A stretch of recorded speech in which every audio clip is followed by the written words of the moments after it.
हमने शहर को दी एक नई पहचान, हम हैं सिंघानिया बिल्डकॉन। खैरागढ़ उपचुनाव के लिए जेसीसीजे प्रत्याशी की भी घोषणा हो चुकी है, तो नरेंद्र सोनी को जेसीसीजे ने प्रत्याशी यहां पर बना दिया है। सौरभ, इसी खबर पर आपसे अपडेट चाहेंगे। बिल्कुल, देखिए अभी वर्तमान में खैरागढ़ में जो है जेसीसीजे के ही विधायक थे देवव्रत सिंह, और उनके निधन के बाद जो है अभी उपचुनाव हो रहा है। और जो अजीत जोगी की पार्टी है जेसीसीजे और उनके सभी वरिष्ठ नेताओं के बैठक जो है पिछले दिनों हुई थी, और इसमें ये जो है 4 से 5 नाम निकाले गए थे, और उसमें सबसे प्रमुख नाम जो है नरेंद्र सोनी का था।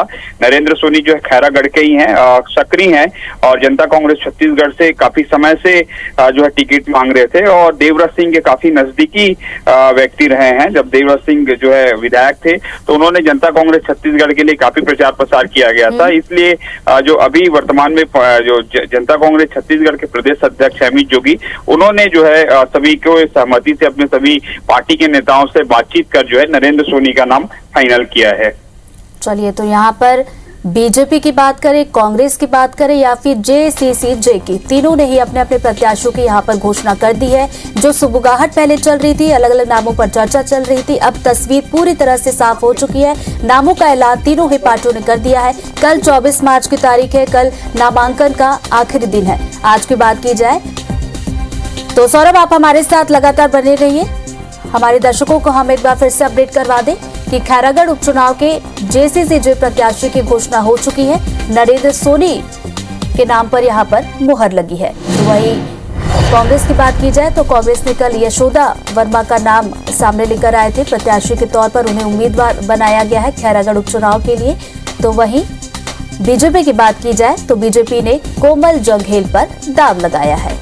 तो सौरभ हमारे साथ बने हुए थे। अब सभी दलों ने अपने पत्ते खोल दिए। बीजेपी और जेसीसीजे दोनों ही पार्टियों ने अपने प्रत्याशियों का ऐलान कर दिया। बीजेपी ने कोमल जंघेल को जहां अपना प्रत्याशी बनाया है, तो वहीं जेसीसीजे ने नरेंद्र सोनी पर अपना दाव खेला है। कल कांग्रेस ने यशोदा वर्मा को प्रत्याशी बनाया।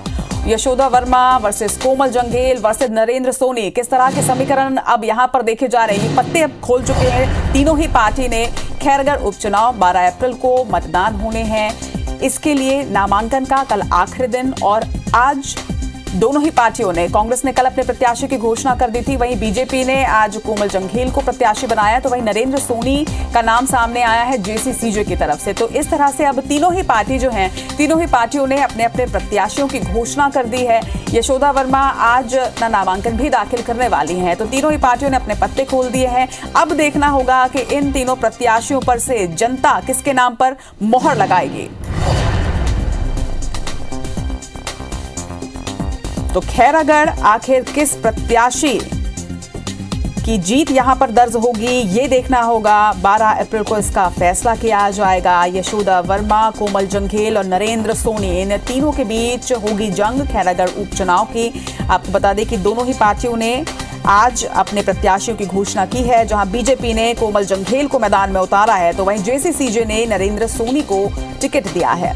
हालांकि कांग्रेस ने पहले ही अपना प्रत्याशी घोषित कर दिया था, यशोदा वर्मा पे उन्होंने भरोसा दिखाया था, और खैरागढ़ उपचुनाव के लिए अब इन तीनों के बीच होगी जंग।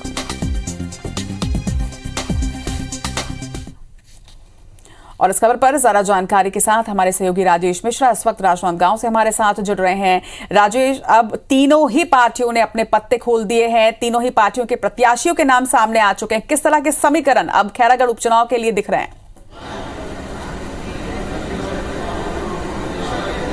जी बिल्कुल, खैरागढ़ उपचुनाव जो है सभी पार्टियों के प्रत्याशियों की घोषणा होने के बाद पूरे सबाब में आ चुका है। अभी हम राजनांदगांव के फतेह शाह भवन में खड़े हैं। यहाँ पर कुछ देर बाद मुख्यमंत्री भूपेश बघेल पहुंचेंगे। उनके साथ जो खैरागढ़ उपचुनाव के लिए चुनाव समिति बनाई गई है, उसके सदस्य रविंद्र चौबे हैं, कवासी लकमा है, वो यहाँ पर पहुंचेंगे। उनके साथ साथ मोहन मरकाम जो प्रदेश कांग्रेस कमेटी के अध्यक्ष, वो भी यहाँ पहुंचेंगे। और जो कांग्रेस ने अपना प्रत्याशी घोषित किया है यशोदा वर्मा को, उनका नामांकन आज यहाँ पे दाखिल करेंगे। रहेंगे। यहाँ पर नामांकन दाखिल करने का कल आखिरी दिन है और यही वजह है कि सभी पार्टियों ने अपने प्रत्याशी घोषित कर दिए हैं। भारतीय जनता पार्टी ने अपने 2 बार के जो विधायक यहाँ पर रह चुके हैं कोमल जंघेल, उन पर दांव लगाया, उनको यहाँ पर प्रत्याशी घोषित किया है। जो पिछले चुनाव मामूली वोट से 800 कुछ वोट से हार गए थे देवव्रत सिंह से, उन पर विश्वास जाहिर किया। वहीं जनता कांग्रेस के जिनके पुराने विधायक थे देवव्रत सिंह, जिनके निधन के बाद ये उपचुनाव हो रहा है, उन्होंने नरेंद्र सोनी पर अपना दांव खेला है। तो चुनावी घमासान यहाँ पर शुरू हो चुका है, जिसकी शुरुआत आज से हो रही है। और इस यहाँ पर मुख्यमंत्री भूपेश बघेल, प्रदेश अध्यक्ष मोहन मरकाम, इनकी उपस्थिति में कुछ देर बाद ही जो प्रत्याशी हैं यहाँ की यशोदा वर्मा, वो अपने सभी समर्थकों के साथ नामांकन भरने के लिए जाएंगी, रैली के शक्ल में जाएंगी और एक तरह से शक्ति प्रदर्शन यहाँ पर होगा। हमारे यहाँ पर प्रदेश कांग्रेस कमेटी के जो पदाधिकारी हैं रवि भाई यहाँ पर मौजूद हैं। किस तरह का कार्यक्रम है, कब यहाँ पर मुख्यमंत्री आएंगे, कौन कौन नेता शामिल होगा और कहाँ से यहाँ से रैली निकलकर कहाँ जाएगी? पीसीसी ने चुनाव संचालन समिति बना दी है।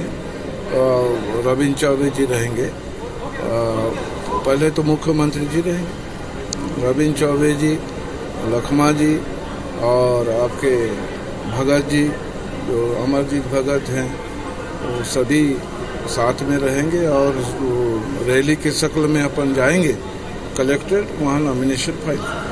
महिला प्रत्याशी बनाया गया है और इसके पीछे क्या वजह नजर आती है? महिला प्रत्याशी इसलिए बनाया गया कि वो जमीनी है, सरपंच रह चुकी है, जनपद में रह चुकी है। अभी सबसे मजे की बात तो ब्लॉक कांग्रेस कमेटी के वो अध्यक्ष है, हम जमीनी को टिकट दिए। तो आपने सुना कि एक संघर्षशील महिला जो जमीनी कार्यकर्ता है उनको कांग्रेस ने टिकट दिया है। और निश्चित रूप से आप देख रहे हैं कि मेरे साथ बहुत सारी महिलाएं यहाँ पर खड़ी हुई हैं जो राजनांदगांव खैरागढ़ क्षेत्र की हैं और एक महिला प्रत्याशी को टिकट दिया गया है, तो उसको लेकर काफी उत्साह इनमें देखा जा रहा है। हम बात करते हैं, महिला एक प्रत्याशी को टिकट यहाँ पर दी गई है, कितनी जीत की संभावना? वैसे अब तक तो उपचुनाव कांग्रेस ने जीता है, कितनी जीत की संभावना है और महिला को जो चुना गया उसके पीछे क्या वजह नजर आती है? महिला चुनने का पहला वजह तो ये है कि जो छत्तीसगढ़ की पारंपरिक हमारी त्योहार है, जो तीज त्योहार है, हमारी जो सरकार है भूपेश बघेल की सरकार, वो हमेशा से महिलाओं का सम्मान करते आ रही हैं और दुनिया की आधी आबादी कही जाने वाली महिलाओं को टिकट देना ही इस बात को इंगित करता है कि हमारी सरकार महिलाओं का सम्मान करती है। और निश्चित तौर पे जो खैरागढ़ है वो पूर्व विधायक स्वर्गीय श्री देवव्रत सिंह जी की माता श्रीमती स्वर्गीय रश्मि देवी जी का विधानसभा रहा है। और निश्चित तौर पे हमारी जो ये महिला प्रत्याशी मेरे साथ वो जिला पंचायत सदस्य भी रही हैं, बहुत ही जुझारू हैं, सरपंच रही हैं, जनपद रही हैं और जिला पंचायत के साथ साथ अब वो विधायक भी बहुत जल्द बनने वाली हैं। क्या लग रहा है महिला को जो टिकट दी गई थी उसके पीछे क्या वजह नजर आ रही है और जीत की कितनी संभावना है? महिलाओं में एक नई ऊर्जा रहती है और बघेल जी ने, मुख्यमंत्री जी ने जो ऊर्जा डाली है छत्तीसगढ़ में महिलाओं में, हम सबको समझा है, हमारे संस्कारों को समझा है और हम सबके मन में एक स्नेह डाला है। और महिला प्रत्याशी होने का कारण है कि हमारी महिलाओं का तो मत मिलेगा ही उनको, और हमारे जो भाई बंद हैं उनके पति नीलांबर वर्मा जी जो एडवोकेट है उनका भी अच्छा प्रभाव। तो आपने सुना कि काफी उत्साह देखा जा रहा है। मुख्य चुनावी मुद्दा क्या हो सकता है यहाँ पर खैरागढ़ का, क्या होगा मुख्य चुनावी? हमारे जो प्रदेश में अभी कांग्रेस की सरकार है, माननीय मुख्यमंत्री भूपेश बघेल जी जो महिलाओं के सशक्तिकरण के लिए अभूतपूर्व कार्य किए हैं, जिससे ये लगता है कि हम महिलाएं जो है बहुत ही सशक्त हो गए हैं।